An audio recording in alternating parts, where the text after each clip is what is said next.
and welcome to 31 Days of Terror Day 16. I have 3 lovely spooky stories for you today, and story number 1 comes from Tuolumne. I grew up on the coast of North Carolina in the 1970s. My world was sun, sand and surf. When I was about 9 years old, I had a nightmare. I was on an old-fashioned sailing ship in a bad storm. The ship was listing over so far the sails were dipping into the sea. Waves were crashing over the deck, and rain stung my face as I clung to a boom. I was terrified. There didn't seem to be anyone else on the ship, and then I saw something crawling along the deck towards me. I could only see it when the lightning flashed, and it kept getting nearer. I was screaming for my mom, and then I was just screaming. The dark mass humped across the deck, closer and closer toward me. It had limbs that flopped out in front of it. It dragged itself through the waves that crashed on the deck and should have swept it overboard. The deck tilted at a sickening angle, but the thing didn't slip. I could hear its limbs making a wet thunk on the deck as it came closer to me. I couldn't let go of the boom or I would be swept into the cold, churning sea. I couldn't move. I couldn't get away from it. It was close enough that I could see it had hands. In the next lightning flash, it raised its head. A human head. So pale it seemed bluish white, hairless and wrinkled as if it were 1,000 years old. Its lipless mouth open and howling. I could tell now that it was dragging a sack. Both its clothes and the sack were black cloth and soaking wet. I couldn't tell what was in the sack, but it was large enough to contain a child, and I was terrified. I knew that if he reached me, I would die. I woke up to my mom calling my name. I only had this dream once, but it frightened me so much that I can still recall it vividly. But this isn't just a story about a dream. In 1988, I joined the US Navy, and my first post was in Japan. I fell in love with Japan and the culture.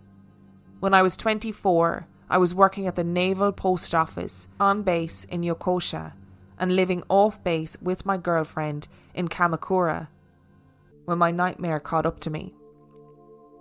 I had to get up at 4:30 a.m. because I had to ride my bicycle to the train station 15 minutes away from our apartment. I'm not an idiot.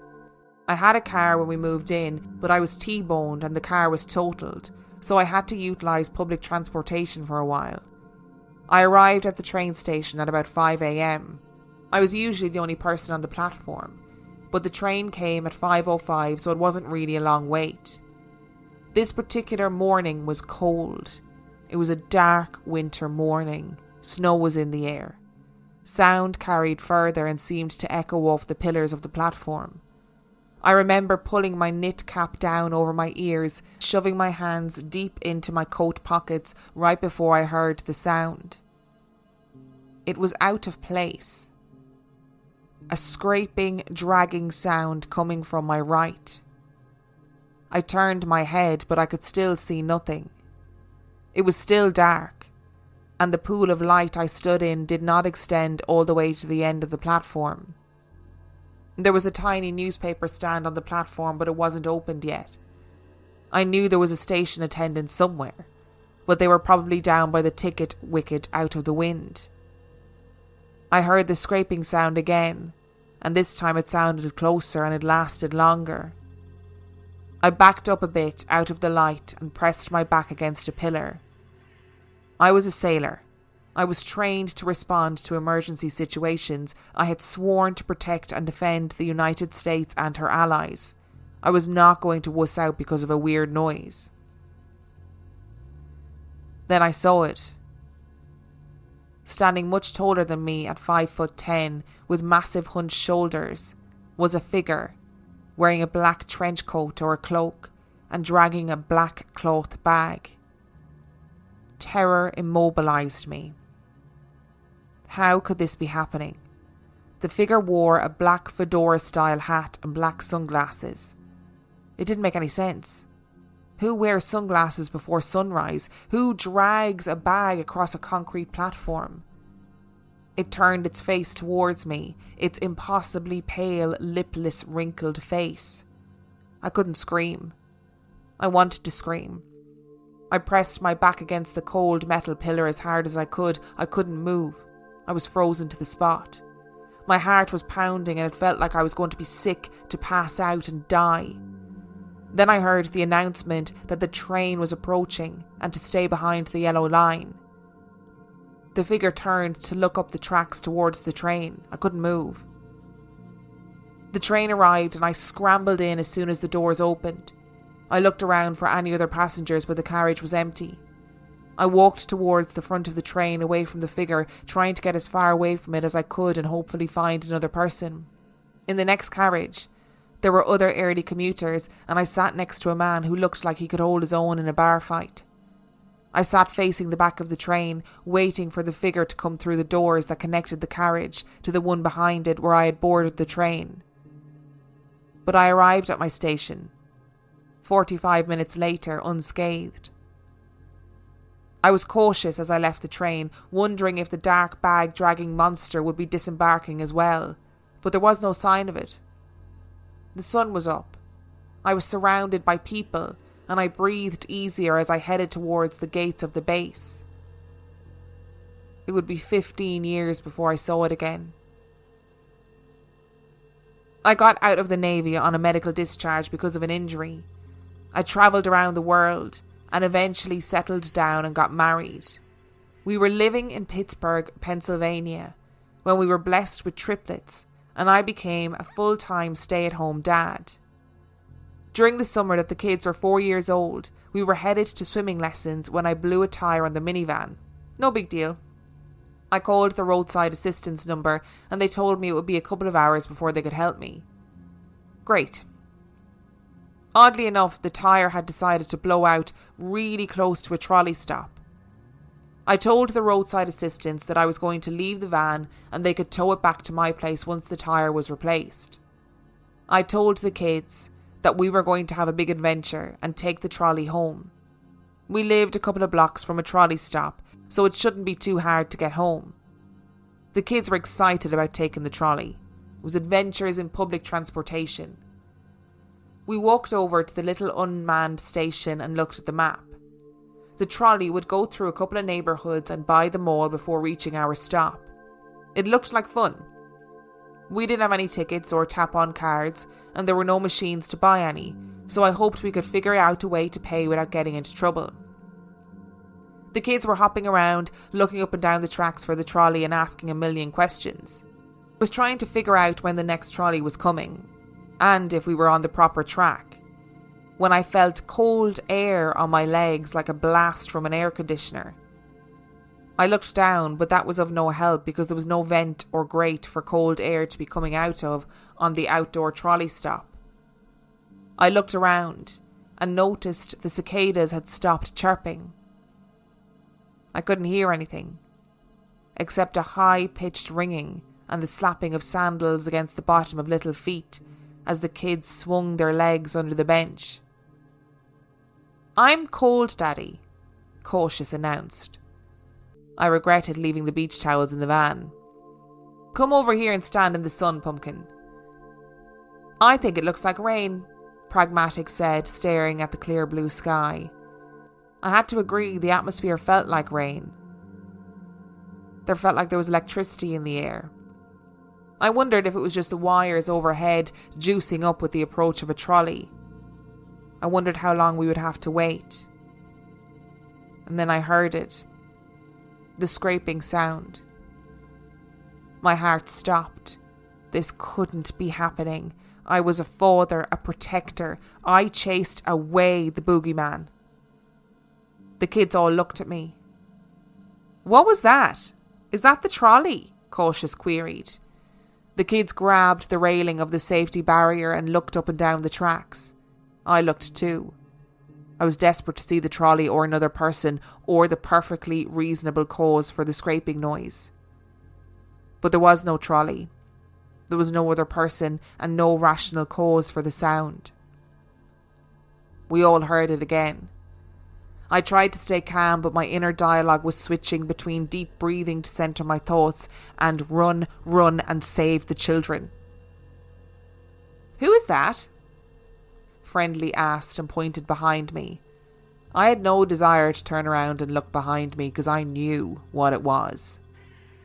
"Why is he dragging that bag?" Pragmatic wanted to know. My vision went black. I felt like I was going to be sick. I looked up in front of me, up the track. Where was the damn trolley? "Daddy, I'm scared."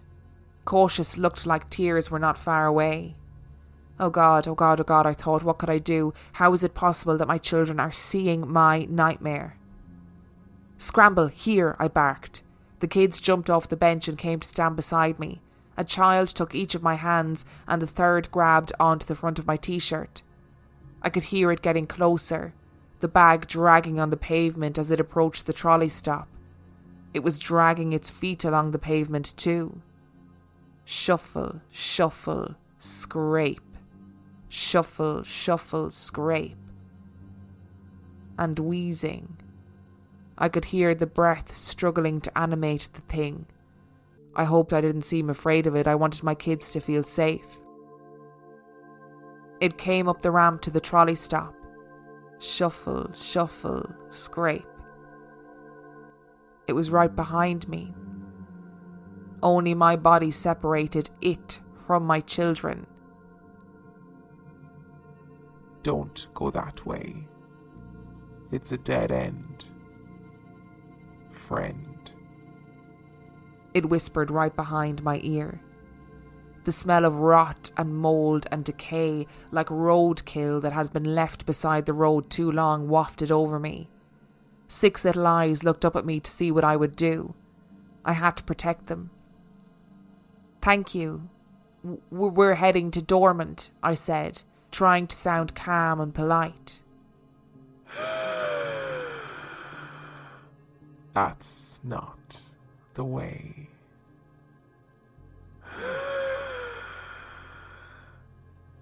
"That line doesn't go anywhere." I couldn't bring myself to turn around. I knew if I saw the pale, wrinkled skin and the lipless mouth, I would scream. "Thank you very much, sir. Say thank you, kids." A trio of high-pitched thank yous floated up and I felt a frigid mist wrap around me. I gripped the little hands even tighter and walked forward. I could not look back. I felt it willing me to turn around, but I knew it would be disastrous. We crossed to the other trolley line and mounted the platform. I knew it was still standing where we left it, but I just couldn't bring myself to look at it.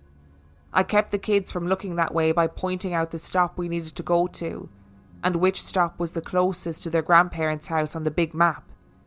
It was only a few minutes before the trolley came, and we stepped into the safe company of others. As we sat down, Friendly turned around in the seat to look out the window. "Bye!" my child called and waved to the thing with the bag. I brought my eyes up and looked at it. A 7-foot-tall ogre with a large cloth bag standing in broad daylight on a trolley platform, waving at us. His lipless mouth moved. "See you later." It's been 14 years since that happened.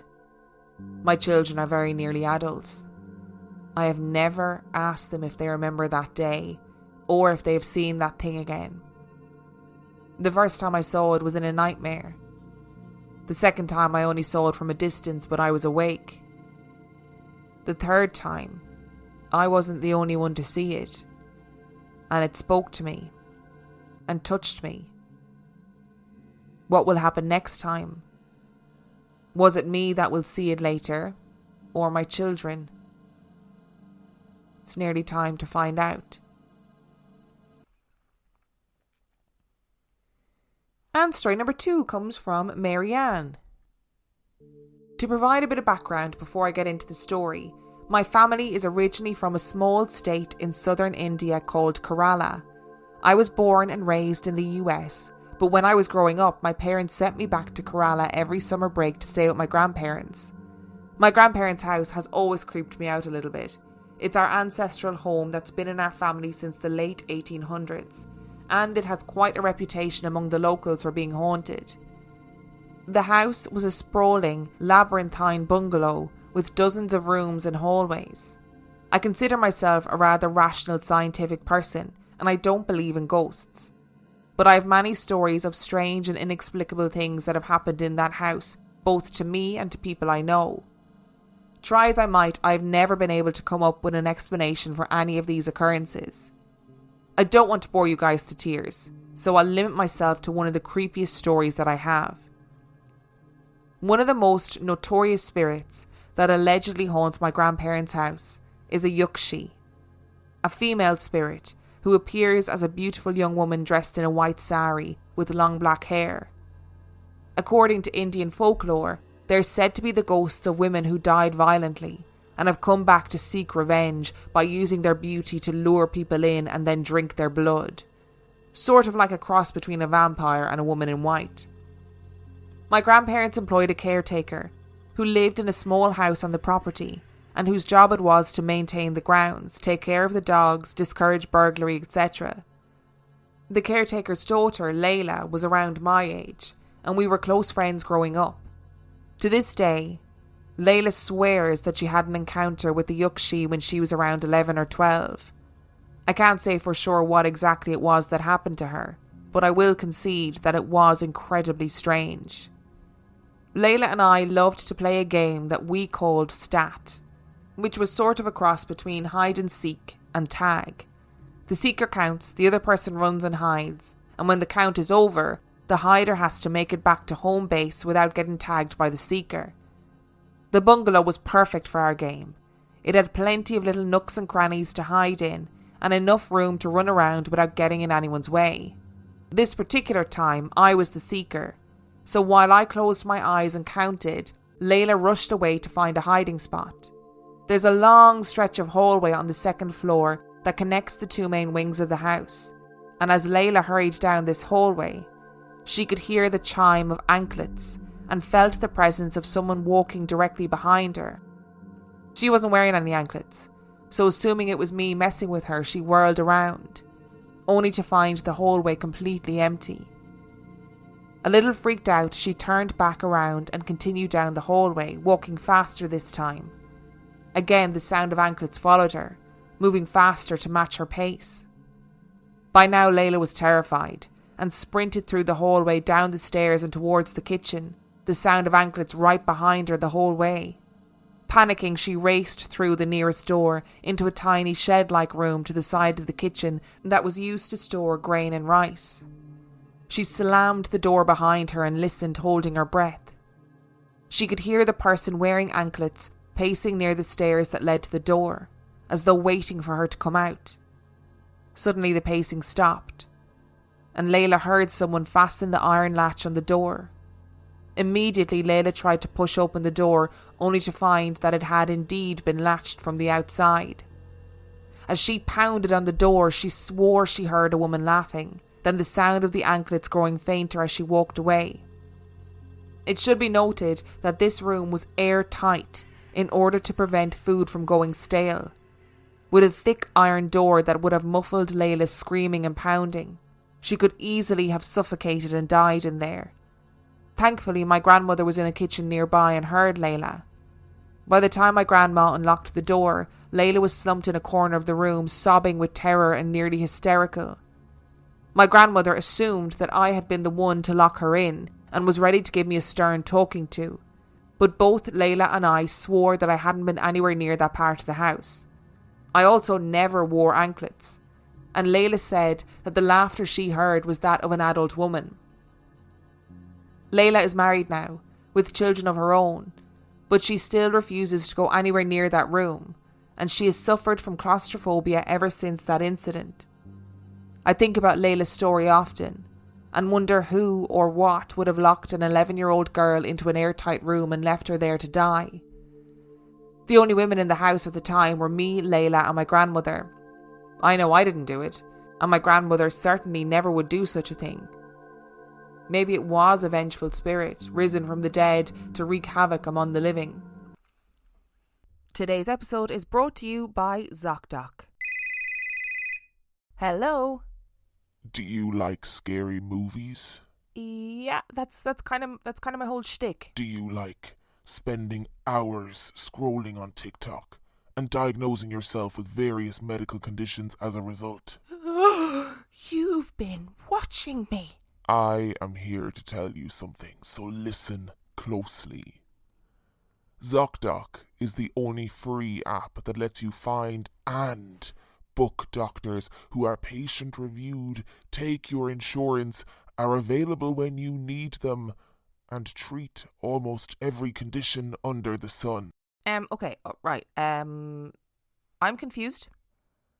Is this not meant to be more murdery? More stabby? Yeah, I actually think I've gotten a bit of a bad rep, to be honest. And I'm trying a new approach, more helpful, more human. Wow, weird.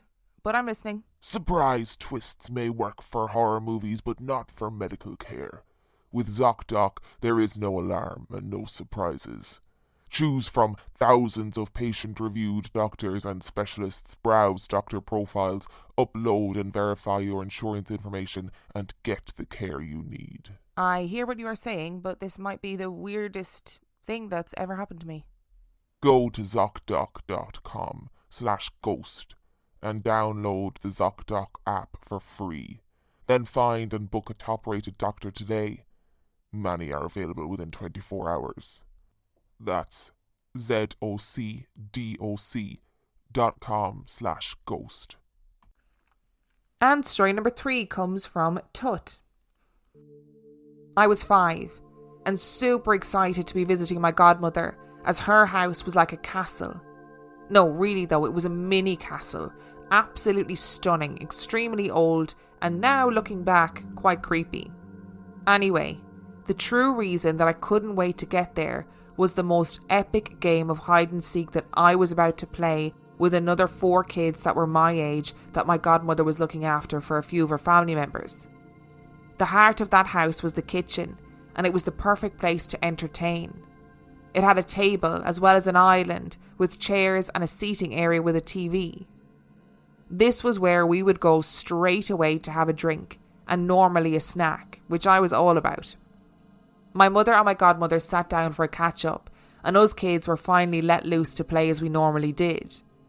We started to play hide and seek, finally, and I ran off to hide in the most epic hiding spot ever, a bath. Yup, my imaginative little arse got into a big clawfoot tub thinking they will never find me in here. The thing is though, they didn't, but someone else did. I started to hear a humming noise, like what you'd do at work when you're concentrating on something. So I peered over the bath thinking, please don't see me. He had his back to me.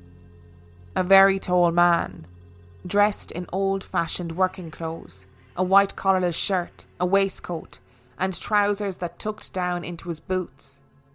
He was perfectly there. There was no mist. It wasn't all different shades of grey, just an actual man humming to himself and getting ready to go to work.